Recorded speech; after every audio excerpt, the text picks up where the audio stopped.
Your mind doesn't go blank in a conversation because you're boring. It goes blank because you're trying to be interesting when the people who never run out of things to say are doing the exact opposite. You know the moment I mean. Things are flowing, you're actually enjoying yourself, and then out of nowhere the silence hits. Your chest tightens, and you start frantically searching your brain for a new topic, anything clever, anything to throw out there before they notice. And you can feel their eyes starting to drift, looking for someone else to talk to. Here's what almost nobody tells you. That frantic search is the problem, not your personality, not your looks, not some charisma gene you think you were born without.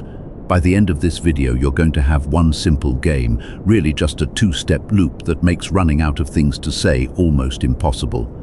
And it does something bigger than saving you from silence. It makes the other person walk away feeling like you were the best conversation they've had in months, even if you're shy. Honestly, especially if you're shy. And it all rests on one shift that most people get exactly backwards. Stay with me, because once you see it, you can't unsee it. Let's name what's actually happening when you freeze. The second there's a gap, you go hunting for a brand new topic, a new question, and when that one runs dry, another new question. You think each new question is rescuing you, but firing off unrelated question after unrelated question is the fastest way to make a conversation feel like a job interview. Question, answer, dead air, new question. It's exhausting for both of you, and it never actually goes anywhere. Underneath all of it is the real mistake. You believe your job is to be interesting, to supply the entertainment, to keep proving you deserve to be standing there. That belief is the source of all the pressure you feel. So I want you to put it down, because your job was never to be interesting. Your job is to be interested and to get them talking more than you. And here's the fact that should take the weight right off your shoulders. People love talking about themselves. That's not a knock on anyone, it's how we're wired. Researchers have found that talking about yourself lights up the same reward centers in the brain as food or money. So you are not responsible for being fascinating. You're responsible for being genuinely curious. Do that, and they will happily carry the conversation and quietly love you for it. So here's the game. It's 2 moves, and you just run them on a loop. Move 1. When they say something, do not reach for a new topic. React to what they just said, and you've got 3 easy ways to react. Pick whichever one is honest in the moment. You can reflect it back. Just say what you noticed. You totally lit up when you said that. You can add value. Give them something genuine, a real compliment, a little encouragement. Pump them up. That actually takes guts. Most people never take that leap. Or you can relate, share one quick piece of yourself that connects. Oh, I know that feeling. I did the exact same thing when I moved cities. Reflect, add value, or relate. Those 3 are your whole toolkit for move 1, and you'll never be caught empty, because one of them always fits. Then comes move 2, and this is the one almost everyone skips. Instead of changing the subject, you go deeper into the subject that's already on the table. You ask a question that drills down into the thing they just said. Not a new topic, a deeper layer of the same one. That's the whole game. React, then dig. React, then dig. You never need a fresh topic because you just keep going down. Let me show you the difference, because it is night and day. They say, I just started rock climbing. The topic hopper hears that and goes, oh nice, so do you have any pets? Dead. You just told them the climbing didn't matter, and now you both have to start over from 0. The deep diver runs the loop. First you react, oh that's awesome, that takes real guts, that's your value, your little pump up. Then you dig what made you want to start, they answer. And instead of hopping away, you dig again what was going through your head the first time you were way up there. Now they're not making small talk anymore. They're telling you something real, maybe something they haven't told anyone else at that party. And to them, the whole thing feels like you just get them. You didn't say one clever thing. You just kept pulling the same thread. Most people go a mile wide and an inch deep, a new topic every 30 seconds. You're going to go narrow and deep. And depth is where connection actually lives. Now I know what the nervous part of your brain is saying. That's great. But what about when my mind goes completely, totally blank, when there's nothing to react to and no thread to pull? I've got you. There's a rescue move for exactly that, and it's almost embarrassingly simple. When you've got nothing, just look at the room around you and say what it reminds you of. That's the whole trick. That reminds me of, and then fill in the blank. The song that's playing reminds you of a road trip. Their coffee reminds you of the one cafe you're weirdly loyal to. The rain reminds you of the time you got completely soaked on a first date. Anything. Here's why this can never run dry. Trying to think of the perfect thing to say has a finish line, one right answer you're straining to find. But what something reminds you of, that has no finish line at all.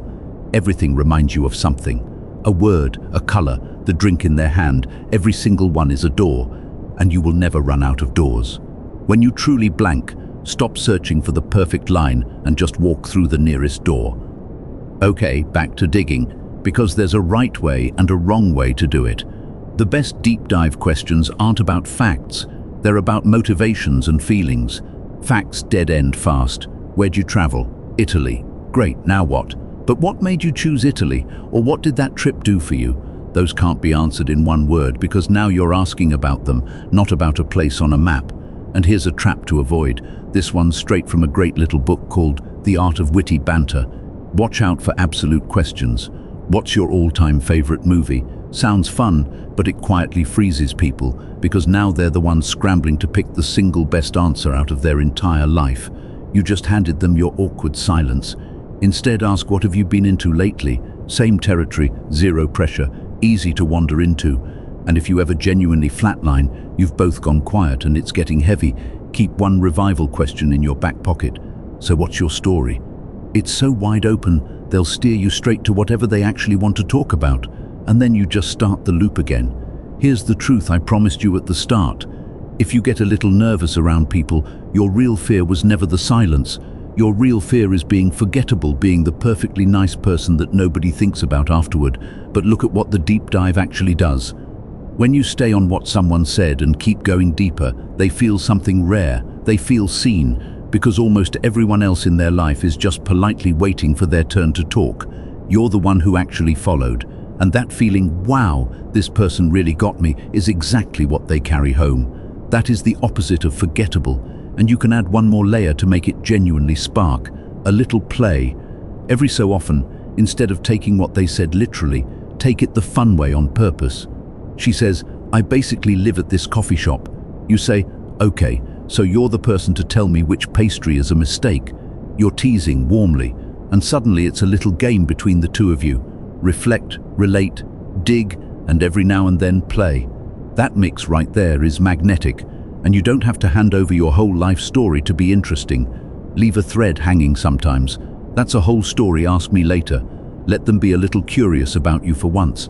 A bit left unsaid is what keeps someone thinking about you on the drive home. Last move, and it's the one shy people are secretly the best at.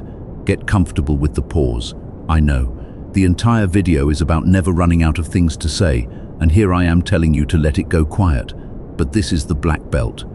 When a silence lands and you don't panic, you just breathe, hold soft, easy eye contact, and let it sit. Two things happen. You come across as the calmest, most grounded person in the room, and 9 times out of 10 they rush in to fill the gap, which means they start carrying the conversation toward you. You were never required to fill every silence. Filling every silence is what nervous people do. Being okay in the silence is what magnetic people do. And if you want to gently nudge them going again, you don't even need a new topic. Just repeat the last few words they said with a little curiosity. They go, and then the whole thing kind of fell apart.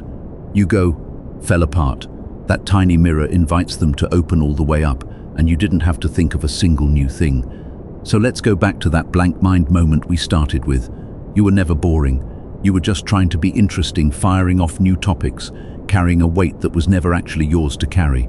Put it down, play the game instead. When they say something, react, reflect it, add value or relate. Then dig deeper instead of changing the subject. When you truly blank, say what the room reminds you of. Ask about feelings, not facts. And don't be afraid of the quiet. Notice that not one of those asks you to become someone louder or funnier or quicker than you are. It just asks you to get curious.